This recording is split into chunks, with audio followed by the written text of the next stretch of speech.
Sir, అమరావతికి 30,000 కోట్ల రూపాయలు అప్పు మంజూరైంది. ఇది అమరావతి నిర్మాణానికి సంబంధించిన ఒక శుభ సూచకం అంటూ ప్రభుత్వం చెప్తుంటే, అమరావతికి అప్పు రాకుండా అడ్డుకునే ప్రయత్నం వైసీపీ చేస్తోంది, లేఖలు రాస్తోంది, వరల్డ్ బ్యాంక్కి ఆపే ప్రయత్నం చేస్తోంది అంటూ ప్రభుత్వం చెప్తోంది. సో ఈ వ్యవహారాన్ని ఎలా చూస్తారు? లేఖలు నిజమేనా? లేఖలతో అప్పులు ఆగిపోతాయా? అప్పులు తీసుకొచ్చి 30,000 కోట్ల రూపాయలు అక్కడ పెట్టడం పట్ల మీ అభిప్రాయం ఏంటి? ఇక్కడ 3 అంశాలు. ఒకటి, 33,000 కోట్ల రూపాయలు తీసుకొచ్చి అక్కడ అక్కడ పెట్టడం, ఆ సెల్ఫ్ సిటీ రాజధాని ఎలా అవుతుంది ప్రశ్న, దాని భవిష్యత్తు ఒక అంశం. రెండో అంశం మీరు అన్నట్టు దీన్ని అడ్డుకునే దానికోసం వైఎస్ఆర్ కాంగ్రెస్ పార్టీలో అది కొంతమంది లెటర్లు రాయేస్తున్నారు ప్రపంచ బ్యాంక్ అనేది. ఈ మూడు అంశాలు మనం ఎలా చూడొచ్చు అనుకుంటే, మొదటి పాయింట్, బహుశా ఈ మూడు నెలల కాలంలో ఈ మాట ఎప్పుడు మాట్లాడలేవారు. ఈ 3 నెలల కాలంలో అదిగో అమరావతి, రై అమరావతి క్యాప్షన్స్ మనం చూసాం, ఈ చర్చ అంతా చూసాం. మరి అన్ఎక్స్పెక్టెడ్ గా గత 2-3 రోజులుగా ఈ నిందలేంది అంటే, నాకేదో మీ మీద అనుమానం ఉందా, లేదా మీ ప్రయత్నాల మీద అనుమానం ఉందా అంటే ఏ రోజు నెట్టేద్దాం అనుకుంటున్నారా నాకైతే అర్థం కావట్లేదు. ఎందుకంటే 3 నెలలు లేని సమస్య ఈ రోజు ఎందుకు వచ్చింది? పైపెచ్చు 15,000 కోట్లు ప్లస్ అట్కోకు సంబంధించి 11,000 కోట్లు, ఇంకొక జపాన్ సంబంధించి ప్రయత్నిద్దాం అంటారు. మొత్తం 33,000 కోట్లు శాంక్షన్ అయిపోయింది అంటారు కదా. మళ్ళీ కంప్లైంట్ చేస్తే పోయిందే ఉంది.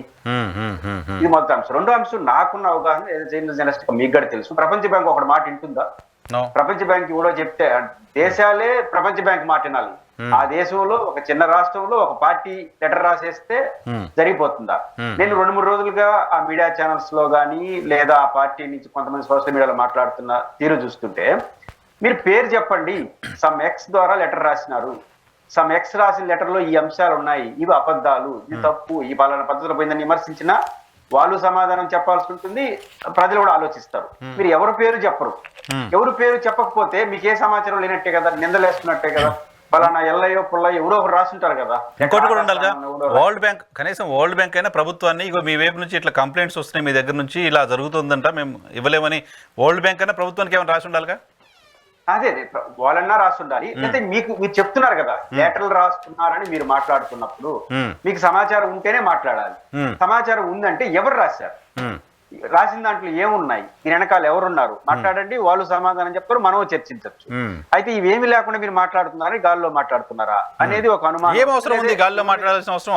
ఆల్రెడీ ఇప్పటికే చెప్పారు మంత్రి నారాయణ గారు, ఓపెన్ గా చెప్పారు, వచ్చే 4 ఏళ్లలో సంవత్సరానికి 15,000 కోట్ల రూపాయలు చొప్పున 4 ఏళ్లలో 60,000 కోట్ల రూపాయలు మేము ఓన్లీ అమరావతి పేరు ఖర్చు పెట్టబోతున్నాం అని చెప్పారు ఆయన. సో ఈ 15,000 కోట్లు రుణం ఇప్పించడానికి సంబంధించి కేంద్ర బడ్జెట్లో పెట్టారు, రుణం ఇప్పిస్తామని.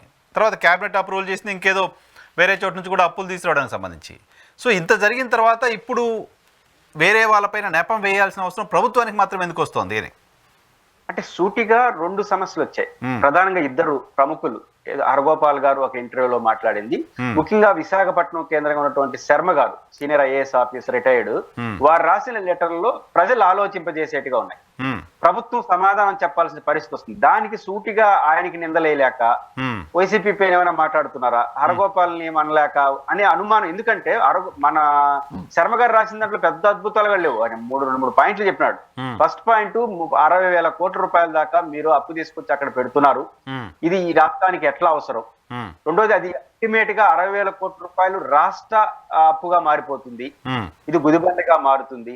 మీరు 60,000 కోట్లు తీసుకొచ్చే అప్పు ద్వారా నిర్మాణం చేసే ఆ అద్భుతం ద్వారా ఎలా రాయలసీమకి, ఉత్తరాంధ్రకి, ఇతర ప్రాంతాలకు అది ఉపయోగపడుతుంది, సూటిగా సమాధానం చెప్పండి అని ఆయన నేరుగా లెటర్ రాసినాడు. ఆన్ రికార్డు సీఎం గారికి రాసిన లెటర్. ఇప్పుడు దాంట్లో చెప్పొచ్చు కదా, మీరు సింపుల్ గా చెప్పవచ్చు కదా, మీరు నమ్మేట్టుగా. అంటే లే శర్మ గారు 60,000 కోట్ల రూపాయల అప్పు కూడా అమరావతి కేంద్రంగా జరిగే అభివృద్ధి, వాళ్ళు చెప్తున్నారు కదా సెల్ఫ్ సఫిషియెంట్ రాజధాని అని, ఆడ ఫ్లాట్లు అమ్మడం ద్వారా ఇంత వస్తుంది, దీన్ని అదే అప్పులు కట్టుకుంటుంది సమ్ పీరియడ్ తర్వాత. 2, ఆ తర్వాత ఆ అప్పులు తీర్చడమే కాదు, ఇంకా 1,000 కోట్ల రూపాయలు దాంట్లో ఇన్కమ్ జనరేట్ అవుతుంది ఈ పద్ధతిలో. దీన్ని తీసుకెళ్లి రాయలసీమ ప్రాజెక్టులు పూర్తి చేస్తాం, దీన్ని తీసుకెళ్లి ఉత్తరాంధ్రం చేస్తాం అని 100 సార్లు చెప్పడానికి కూడా హ్యాపీగా చెప్పొచ్చు కదా, మంచి చర్చే కదా ఇది.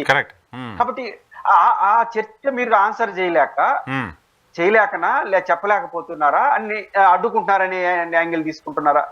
కాబట్టి శర్మ గారు లెటర్ బాగా పనిచేస్తా ఉంది. ఆ శర్మ గారి లెటర్ లో ఉన్న అంశాలు పెద్ద అద్భుతాలు కూడా ఏమి లేవు. చాలా సింపుల్ క్వశ్చన్ ప్రజల భాషలో అడిగినాడు, మీరు ఆన్సర్ చేయండి. వద్దా, ఆన్సర్ చేయదలుచుకోలేదా? చేస్తారుగా మంత్రి నారాయణ గారు మాట్లాడడం ఎక్కడో చూసా, నారాయణ గారు ఎక్కడో మాట్లాడడం చూసినా, ఇది ఎవరిపైన కూడా భారం ఉండదు, మేము వన్స్ దీన్ని డెవలప్ చేసిన తర్వాత అక్కడ భూములు అమ్మి అప్పులు తీరుస్తాం అంటున్నారు ఆయన. అదే శర్మ గారు అడిగిన ప్రశ్నలో ఒక ప్రశ్నకి ఆన్సర్ చేసే ప్రయత్నం ఇండైరెక్ట్ గా చేశాడు. అదేంటంటే మీరు చెప్పినట్టు దాంట్లో సింపుల్ లెక్క 52,000 ఎకరాలు, దాంట్లో అన్ని మనం మౌలిక వస్తువులు ఇవన్నీ పూర్తి చేసేసి 1,00,000 ప్లాట్లు అమరావతి రైతులకు ఇవ్వాలి, కాస్ట్ ఆఫ్ 10,000 acres. అదే విధంగా ఇంకో 10,000 ఎకరాలు ప్రభుత్వ అవసరాలకు పెట్టుకుంటారు, ఇంకొక 20,000 ఎకరాల దాకా మౌలిక వస్తువులు పోతాయి, పార్కులు పెద్ద పెద్ద రోడ్లు అన్ని పోతాయి. ఇంకా మిగిలేది ఒక 10,000 ఎకరాలు బిలో. జగన్ గారు అయితే 7,000 ఎకరాలు అంటున్నాడు, 7 నుంచి 10,000. ఈ 10,000 ఎకరాలు ఫ్లాట్లు వేసేసి 1,00,000 కోట్లు వస్తాయంటున్నారు వాళ్ళు. ఇదే సెల్ఫ్ సఫిషియెంట్ అంటే. ఈ 1,00,000 కోట్లు మేము అమ్ముతాము అనేది నారాయణ గారు ఇండైరెక్ట్ చెప్పారు. డైరెక్ట్ గానే చెప్పండి అది. అంటే ఇప్పుడు ఒకటి గ్యారంటీ కదా వైఎన్ఆర్ గారు, ఆ 1,00,000 ప్లాట్లు అమ్మితే 1,00,000 కోట్లు వస్తాయో లేదో తెలియదు కానీ 60,000 కోట్లు అయితే పెట్టుబడి గ్యారంటీగా పెట్టాల్సిందేగా. అది మీరు హైదరాబాద్ నుంచి మీరైనా మీరు 4 రూపాయలు సంపాదించే డబ్బుతో నేను 4 రూపాయలు సంపాదించి ఏడ పెడతాం, ఏడ డెవలప్మెంట్ అనే పెట్టుకుంటాం. దీంట్లో బేషాలు ఏమి లేవు. అమరావతిలో ఒక ఫ్లాట్ కొంటే రాబోయే కాలంలో పెరుగుతున్న నమ్మకం కలిగితేనే ఫ్లాట్లు కొంటాం. ఎవరైనా మీరైనా నేనైనా అక్కడైనా సవరకు అట్లా కొనుక్కునే వాతావరణం రావాలి అంటే 50,000-60,000 కోట్లు పెట్టాలి. 50,000 కోట్లు పెడితే మౌలిక వస్తువులు ఇవన్నీ వచ్చేస్తాయి, నో డౌట్ ఎట్ ఆల్. అయితే రాజధాని నిర్మాణం జరగదు 50,000 కోట్లు. ఈ 50,000 కోట్లు మళ్ళీ మనం ఏం చేయాలి, అసెంబ్లీ, సెక్రటేరియట్ వీటన్నిటికీ, లేదా అక్కడ ఏదైనా మీరు పెద్ద పెద్ద నిర్మాణాలు అవి చేయాలంటే మళ్ళీ అదనంగా ఖర్చు పెట్టాలి. ఈ 50,000 కోట్లు అనేది బైఫర్కేషన్ కోసమే. మన రియల్ ఎస్టేట్ వాళ్ళని అడిగినాను, 15 ఒక ఎకరాకి ఎంత అవుతుందంటే వాళ్ళు లెక్కలని చెప్తే 50,000 కోట్లు అయిపోతుంది. దీనికే మౌలిక వస్తువులు, ఫ్లాట్ డివిజన్ ఇవే అయిపోతుంది. కాబట్టి ఇది గ్యారంటీ కదా, 50,000-60,000 కోట్ల రూపాయలు అక్కడ పెట్టుబడి పెట్టాల్సిందే. ఆ పెట్టుబడి పెట్టిన తర్వాత ఆ 1,00,000 ఎకరాలు 1,00,000 ప్లాట్లు అమ్మితే 1,00,000 కోట్లు వస్తాయి ఆ 10,000 ఎకరాల్లో. అది గ్యారంటీ లేదు కదా. ఇది ప్రజల్లోకి వెళ్తే మీరు 60,000 కోట్లు అయితే గ్యారంటీ. శర్మ గారు చెప్పినట్టు మీరు చెప్పినా నేను చెప్పినా నారాయణ గారు చెప్పి 60,000 కోట్లు అయితే పెట్టాలి ప్రాథమికంగా. అది కూడా ఎక్కడ మన మిగులు బడ్జెట్ తో అన్ని అప్పులు అంతే కదా. 50,000-60,000 కోట్లు అప్పు తెచ్చి పెట్టాల్సిందే కదా. ఆ 50,000-60,000 కోట్లు అప్పు అంటే 25 ఏళ్ళు 30 ఏళ్ళకు లోన్ ఇస్తారు అనుకుంటా నాకు తెలిసి, అంతే కదా. ఇప్పుడు నేను అపార్ట్మెంట్ 43 లక్షలతో కొన్నాను లోన్ పెట్టి, ఎండ్ ఆఫ్ ద డే 25 ఏళ్ళకి 90 లక్షలు కట్టేది కొన్నాను మొత్తం లెక్కలు తీస్తే.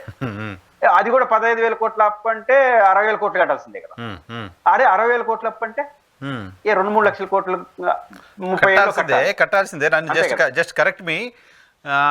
నేను విన్నది ఏంటంటే వరల్డ్ బ్యాంకు ఇటువంటి రుణాలు ఇస్తున్న క్రమంలో వీటిని మళ్ళీ ఎలా మీరు రీఫండ్ చేస్తారు అనేది కండిషన్స్ పెడుతుంది.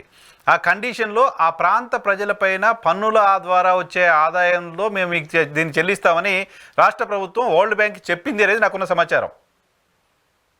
నేను దీన్ని అక్కడ ప్రపంచ బ్యాంక్ చెప్పుంటే మీరు అడిగిన ప్రశ్న కరెక్ట్. ఎందుకంటే ప్రపంచ బ్యాంక్ ఎప్పుడు కూడా కండిషన్స్ చాలా సీరియస్ గా పెడుతుంది. అవును.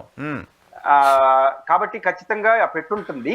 ఎట్లా రీపే చేస్తారు, రీపేకున్న మీ సెసులుబాటు ఏంటన్నప్పుడు ప్రభుత్వం మీద ఉన్న మార్గం రెండే. ఒకటి అమరావతి ద్వారా వచ్చే ఆదాయం అంటే ఫ్లాట్లు, మీరు చెప్తున్న పన్నులు, లేదా రాష్ట్ర బడ్జెట్ నుంచి అస్యూరెన్స్ ఇవ్వాలి. మేము రాష్ట్ర బడ్జెట్ నుంచే కడతాం. రాష్ట్ర బడ్జెట్ నుంచి అస్యూరెన్స్ కానీ లెటర్ రాస్తే రేపు వివాదాలు ఇరుక్కుంటారు. ఎందుకంటే మీరేమో సెల్ఫ్ సఫిషియెంట్ అని రాష్ట్ర బడ్జెట్ ని కట్టేదానికి ఎంత పెట్టాలని అని ప్రజల నుంచి వ్యతిరేకత వస్తుంది.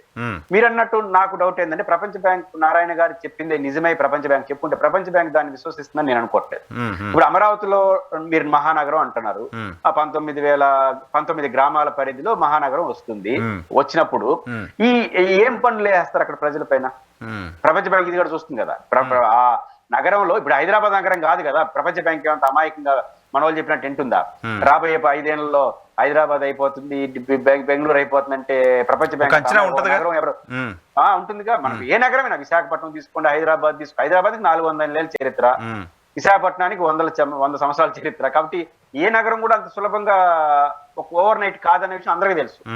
కాబట్టి మీరు అమరావతి మహానగరంలో వేసే పన్నులు ద్వారా మేము అప్పు కడతామంటే ప్రపంచ బ్యాంక్ విశ్వసిస్తుందని అనుకోని అది సాధ్యం కూడా కాదు. ఎందుకంటే అంత చిన్న ప్రాంతంలో ఎన్ని పన్నులు వేసేస్తారు, ఏం పన్నులు సో అమరావతి ప్రాంతంలో పన్నులు అనేది బయటకు వచ్చింది. బట్ ప్రభుత్వం తీసుకుంటున్న అప్పు సిఆర్డిఏకి వరల్డ్ బ్యాంక్ కి జరుగుతున్న ఒప్పందం కాదు ఇది. ఇప్పుడు మన లైక్ కార్పొరేషన్ ద్వారా తీసుకొచ్చే అప్పులకి కార్పొరేషన్ అప్పు తీసుకుంటుంది, గవర్నమెంట్ గ్యారంటీ ఉంటుంది. సో సేమ్ అలాగే సిఆర్డిఏ ఏమన్నా వరల్డ్ బ్యాంక్ నుంచి డబ్బులు తీసుకుని దానికి ప్రభుత్వం గ్యారంటీ ఉంటుందంటే అది వేరే విషయం. కానీ ఇది నేరుగా ప్రభుత్వం తీసుకుంటున్న అప్పే కదా, ప్రభుత్వం కట్టాల్సిందే కదా. 100%. ఇప్పుడు 15,000 కోట్ల రూపాయలు ఏదైతే ప్రపంచ బ్యాంక్ ద్వారా ఇప్పుడు రాబోతుందో మనకు రుణం రావాల్సిన ఉన్నారు, అది not only state government, central government assurance ఉంది. ఒకవేళ రేపు రాష్ట్ర ప్రభుత్వం కూడా ఎగ్గొట్టేస్తే కేంద్ర ప్రభుత్వం కట్టాల్సిందే అంట. అలాంటి ఏ రిజల్ట్ మనకు వచ్చే ఆదాయాన్ని కట్ చేసి చేస్తారు, అది రూల్.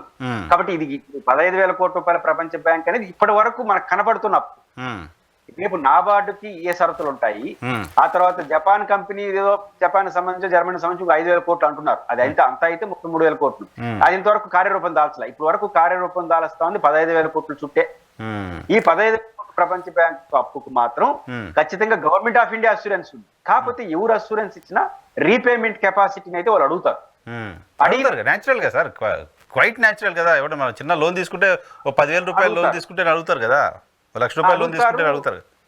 కొన్ని షరతులు కూడా పెడతారు, ఈ పద్ధతిలో మీరు డెవలప్మెంట్ యాక్టివిటీ చేయాలి. ప్రపంచ బ్యాంక్ ఎప్పుడు షరతులు కూడా పెడుతుంది. ప్రపంచ బ్యాంక్ ఇది ఏదేమి చిన్న విషయం. ప్రపంచ బ్యాంక్ అనేది ప్రైవేట్ కంపెనీల రిప్రజెంటేటివ్ కదా. ప్రపంచంలో ఉన్న బడా కుబేర్ల రిప్రజెంటేటివ్, ప్రజల రిప్రజెంటేటివ్ కాదు. వాళ్ళ ప్రయోజనాలకు అనుగుణంగా కూడా షరతులు పెడుతుంటారు రాష్ట్రంలో. కాబట్టి ఖచ్చితంగా ఆ షరతులు కేవలం పన్నుల ద్వారా కడతామనే షరతు వీళ్ళు పెట్టారో లేదు నాకు తెలియదు, వీళ్ళు ఇస్తారో తెలియదు. కానీ దీనైతే ప్రపంచ బ్యాంక్ అంగీకరించదు. రెండోది నేను కూడా నమ్ము, మీరు కూడా నమ్మరు. ఆ చిన్న ప్రాంతం నుంచి ఏ పనులు వేసేస్తారు, ఏమొస్తుంది, అది సాధ్యమయ్యే పని కాదు. ఖచ్చితంగా రాష్ట్ర ప్రభుత్వం ఇంకో రూపంలో అస్యూరెన్స్ ఇవ్వాలి. ఇంకా ఎలాంటి ప్రయత్నం చేస్తారనేది వేచి చూడాల్సి ఉంది.